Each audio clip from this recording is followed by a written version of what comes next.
Sir, ನನ್ನ ಹೆಸರು ಸೋಮನಗೌಡ ಅಂತೇಳಿ. ನಾನು ಗವಿಮಠದ ಹಳೆ ವಿದ್ಯಾರ್ಥಿಯಾಗಿ ಸೇವೆ ಮಾಡ್ತಾ ಇದ್ದೆ. ಅಂತ ಸಂದರ್ಭದಲ್ಲಿ ನಮ್ಮ ಸಿ.ವಿ. ಸರ್ ಬಗ್ಗೆ ನನಗೆ ಗೊತ್ತಿದ್ದಿಲ್ಲ, ಅವ್ರು ಯಾರು ಏನು ಅಂತ. ಬಟ್ ಮಠಕ್ಕೆ ಬರ್ತಾ ಇದ್ರು, ಭಕ್ತರಾಗಿ ಹೋಗ್ತಾ ಇದ್ರು. ಅಂತ ಸಂದರ್ಭದಲ್ಲಿ ಹಲವಾರು ಸಮಾಜ ಸೇವೆಯಲ್ಲಿ ಅವ್ರನ್ನ ಕಾಣ್ತಾ ಇದ್ದೆ ಜಾಲತಾಣದಲ್ಲಿ. ಆಮೇಲೆ ಇವರು ಸಿ.ವಿ. ಸರಪ್ಪ ಅಂತೇಳಿ ಹಲವಾರು ಇಲ್ಲಿರೋ ಮಠಕ್ಕೆ ಬರುವಂತವ್ರು ಭಕ್ತರು ಕೂಡ ಸಿ.ವಿ. ಸರ್ ಬಗ್ಗೆ ಬಹಳ ಹೇಳ್ತಾ ಇದ್ರು. ಯಾರು ಇವರು ಅಂತ ಗೊತ್ತಾಗ್ತಾ ಇಲ್ಲ. ಅದನ್ನ ನಾನು ಬಹಳ ಅವ್ರನ್ನ ಎಲ್ಲೋ ಸಿ.ವಿ. ಸರ್ ಅಂದ್ರೆ ಯಾರು ಏನು ಎಂತ ಅಂತೇಳಿ ನಾವು ಪರೀಕ್ಷೆ ಮಾಡಿ ತಿಳ್ಕೊಂಡು ನೋಡಿದಾಗ ಅವರು ಬಡ ಜನರಿಗಾಗಿ, ಬಡ ವಿದ್ಯಾರ್ಥಿಗಳಿಗಾಗಿ ಹಲವಾರು ಸಮಾಜ ಸೇವೆಯಲ್ಲಿ ಕೂಡ ಅವರು ನಿರ್ಮಿತಿ ಕೇಂದ್ರದಲ್ಲಿ ಒಬ್ಬ ಅಧಿಕಾರಿ ಆಗಿದ್ರು ಕೂಡ ಸಮಾಜ ಸೇವೆಯಲ್ಲಿ ಬಹಳ ಸೇವೆ ಮಾಡುವಂತ ವ್ಯಕ್ತಿಗಳು. ಆಮೇಲೆ ಮೃದು ಸ್ವಭಾವದ ವ್ಯಕ್ತಿ. ಅಂತ ವ್ಯಕ್ತಿನ ನಾವು ನಿಜವಾಗ್ಲೂ ಹೇಳ್ಬೇಕಂದ್ರೆ ಸಿ.ವಿ. ಸರ್ ಇವರ ಅನ್ನುವುದು ನಮಗೆ ಬಹಳ ಗೋಚಾರದಿಂದ ಅನಿಸ್ತಾ ಇತ್ತು. ಅವ್ರನ್ನೆಲ್ಲ ನಾವು ಸಿ.ವಿ. ಸರ್ನ ನೋಡಿದಾಗ, ಆಮೇಲೆ ನಮ್ಮ ಗವಿಮಠದಲ್ಲಿ ವಸತಿ ನಿಲಯ ಕಟ್ಟುವಂತ ಸಂದರ್ಭದಲ್ಲಿ ಅವರು ಬಹಳ ಅಪಾರವಾದ ಸೇವೆ ಮಾಡಿದ್ದಾರೆ. ಅವರು 2,000 ವಿದ್ಯಾರ್ಥಿಗಳಿಗಾಗಿ ಹಾಸ್ಟೆಲ್ ಉಚಿತ ವಸತಿ ನಿಲಯದಲ್ಲಿ ಅವರ ಅಪಾರವಾದ ಸೇವೆ ಇದೆ. ಅದನ್ನು ಕೂಡ ನಾವೆಲ್ಲ ಗಮನದಲ್ಲಿ ನೋಡಿದ್ವಿ. ಅದಾದ ನಂತರ ಅವ್ರನ್ನ ಇನ್ನೂ ಹತ್ತಿರವಾಗಿ ಬಹಳ ಸಿ.ವಿ. ಸರ್ ನೋಡಿದಾಗ ಅವರು ನಮ್ಮನ್ನು ಪ್ರೀತಿಯಿಂದ ಅಪ್ಕೊಳೋದು, ಆಮೇಲೆ ಅವರು ನಮ್ಮನ್ನು ಮಾತಾಡಿಸುವುದು. ನಮಗೆ ಏನಾಗುತ್ತಂದ್ರೆ ಅಂತ ವ್ಯಕ್ತಿಗಳು ನಮ್ಮನ್ನು ಮಾತಾಡಿಸ್ತಾ ಇದ್ದಾಗ ನನಗೆ ರೋಮಾಂಚನ ಆಗ್ತಾ ಇತ್ತು.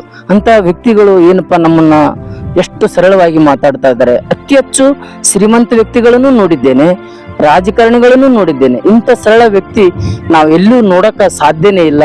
ನಾವು ಈಗಲೂ ಕೂಡ ಅವ್ರ ಮನೆ ಹತ್ರ ಹೋದಾಗ ಅತಿ ಹೆಚ್ಚು ಪ್ರೀತಿಯಿಂದ ನೋಡಿಕೊಂಡು ನಮ್ಮನ್ನ ಪ್ರೀತಿಯಿಂದ ಮಾತಾಡಿಸುವಂತ ವ್ಯಕ್ತಿ ಸಿ.ವಿ. ಸರ್. ಸಮಾಜ ಸೇವೆಯಲ್ಲಿ ಬಹಳ ಕಳಕಳಿಯಿಂದ ಇರುವಂತ ವ್ಯಕ್ತಿಗಳು. ಯಾರೇ ತಾಯಿ ಕಾಣ್ಲಿ, ಮಕ್ಕಳು ಕಾಣ್ಲಿ, ವಿದ್ಯಾರ್ಥಿಗಳು ಕಾಣ್ಲಿ, ಸಹೋದರ ಕಾಣ್ಲಿ, ಯಾರೇ ಒಬ್ಬ ವ್ಯಕ್ತಿಗಳು ಸರಳ ವ್ಯಕ್ತಿಗಳು ಕಾಣ್ರೆ ಅವ್ರನ್ನ ಬಹಳ ಪ್ರೀತಿಯಿಂದ ಅಪ್ಪಿಕೊಳ್ಳುವಂತ ವ್ಯಕ್ತಿ ನಮ್ಮ ಸಿ.ವಿ. ಸರ್. ಅವರು ನನಗೆ ದೂರದಿಂದ ಸಂಬಂಧಿಕರು ಕೂಡ ಹೌದು. ಯಾಕಂದ್ರೆ ನನಗೆ ಅನಿಸ್ತಾ ಇದೆ ಇವರು ನಮ್ಮ ಸಿ.ವಿ. ಸರ್ ನಮ್ಮ ಸಂಬಂಧಿಕರ ಅನ್ನೋದೊಂದು ಖುಷಿ ನಮ್ಗಾಗ್ತಾ ಇದೆ ಸರ್. ಟಿ.ವಿ. ಚಂದ್ರಶೇಖರ್ ಸಾಹೇಬರು ಹಲವಾರು ಶಿಕ್ಷಣ ಸಂಸ್ಥೆಗಳು ಇವೆ. ಅದರಲ್ಲಿ ಸಿ.ವಿ.ಸಿ ಫೌಂಡೇಶನ್ ಅಂತ ಮಾಡಿದ್ದಾರೆ. ಇವಾಗ ಸಿ.ವಿ.ಸಿ ಫೌಂಡೇಶನ್ ಒಳಗ ಬಡ ವಿದ್ಯಾರ್ಥಿಗಳು, ಪ್ರತಿಭಾವಂತ ವಿದ್ಯಾರ್ಥಿಗಳಿಗಾಗಿ ಅವರು ಕೆಲವು ವಿದ್ಯಾರ್ಥಿಗಳನ್ನ ಬಡವ ಪರಿಸ್ಥಿತಿ ಒಳಗಂತ ವಿದ್ಯಾರ್ಥಿಗಳಿಗೆ ಉಚಿತ ಶಿಕ್ಷಣ ನೀಡುವಂತ ವ್ಯವಸ್ಥೆ ಮಾಡ್ತಾ ಇದ್ದಾರೆ. ಅದು ಕೂಡ ಅವ್ರು ನೋಡ್ತಾ ಇದೀವಿ. ಮೊನ್ನೆ ನಮ್ಮ ಕೊಪ್ಪಳದಲ್ಲಿ ವಿಶ್ವಕರ್ಮ ಸಮಾಜದ ಮುಖಂಡರು ಪ್ರತಿಭಾವಂತ ವಿದ್ಯಾರ್ಥಿಗಳಿಗೆ ಅವರು ಪುರಸ್ಕಾರ ಮಾಡ್ತಾ ಇದ್ರು.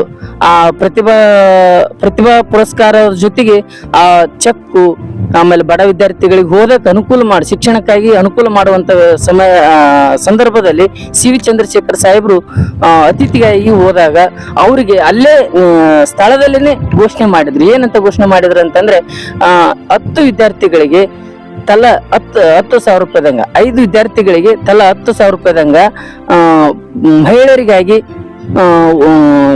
ದಾನ ಕೊಡುವಂತೆ, ಅಂದ್ರೆ ಅವ್ರಿಗೆ ಮೀಸಲಾಗಿ ಇರ್ಲಿ, ಯಾವುದೇ ಮಹಿಳೆ ವಿದ್ಯಾರ್ಥಿನಿಗೆ ಅವರು ತಲುಪಲಿ ಅಂತೇಳಿ ಅಂದ್ರೆ ಪ್ರತಿಭಾ ಪುರಸ್ಕಾರದಲ್ಲಿ ಅದನ್ನ ನೀವು ನೀಡ್ರಿ ಅಂತೇಳಿ 10,000 ರೂಪಾಯಿ ಪ್ರತಿ ವರ್ಷ 10,000 ರೂಪಾಯಿಗಳಂತೆ ಅವರಿಗೆ ವಿಶ್ವಕರ್ಮ ಸಮಾಜದ ಮುಖಂಡರಿಗೆ ಹೇಳಿದ್ರು ಸ್ಥಳದಲ್ಲಿ ಅಂತಂದು ಹೇಳ್ಬೋದು. ಹಲವಾರು ನಮ್ಮ ಮಠದಲ್ಲಿ, ಗವಿಮಠದಲ್ಲಿ ಕೂಡ ಯಾವುದೇ ಇರಲಿ ಶ್ರೀಗಳು ಅಪ್ಪಣೆ ಮಾಡಿತಂತಂದ್ರೆ ಹಿಂದಲ್ಲೇ ಬಂದು ದಾನ ಧರ್ಮ ಮಾಡುವಂತ ಸಂದರ್ಭ ಕೂಡ ನಾವು ಸುಮಾರು ಸಲ ಕಂಡಿದ್ದೀನಿ. ಅಂತ ವ್ಯಕ್ತಿ ನಿಜವಾಗ್ಲೂ ಬಹಳ ಸರಳ ವ್ಯಕ್ತಿ. ನಮ್ಮ ಕೊಪ್ಪಳದ ಜನತೆ ನಮಗಾಗಿ ಸೇವೆ ಮಾಡಲು ಬಂದಿದ್ದಾರೆ. ಅವರಿಗೆಲ್ಲ ಹಾರೈಸಬೇಕು, ಪ್ರೀತಿಸಬೇಕಂತೇಳಿ ತಮ್ಮಲ್ಲಿ ವಿನಂತಿಸಿಕೊಳ್ತೇವೆ.